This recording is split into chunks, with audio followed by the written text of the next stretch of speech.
America का पाकिस्तानियों समेत गैर मुल्की तुलबा के वीजे मनसूख करने का ऐलान। वीजे मनसूख करने पर अमरीकी जामियात ने हुकूमत से वजाहत मांग ली। अमरीका ने सैकड़ों गैर मुल्की तुलबा के वीजे अचानक मनसूख करने का ऐलान कर दिया। अमरीकी यूनिवर्सिटियों में पाकिस्तानी समेत 400 से ज्यादा बैन अल-अक़वामी तुलबा के वीजे अचानक मनसूख कर दिए गए।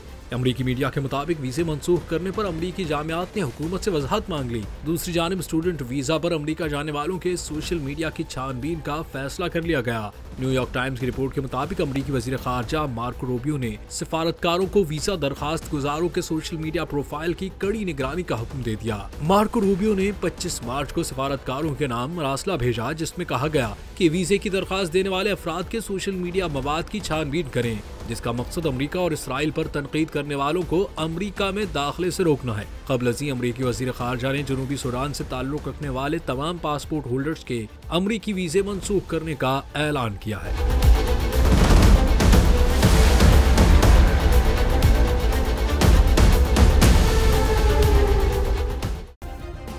सब्सक्राइब करें और बेल दबाएं ताकि कोई खबर रह न जाए।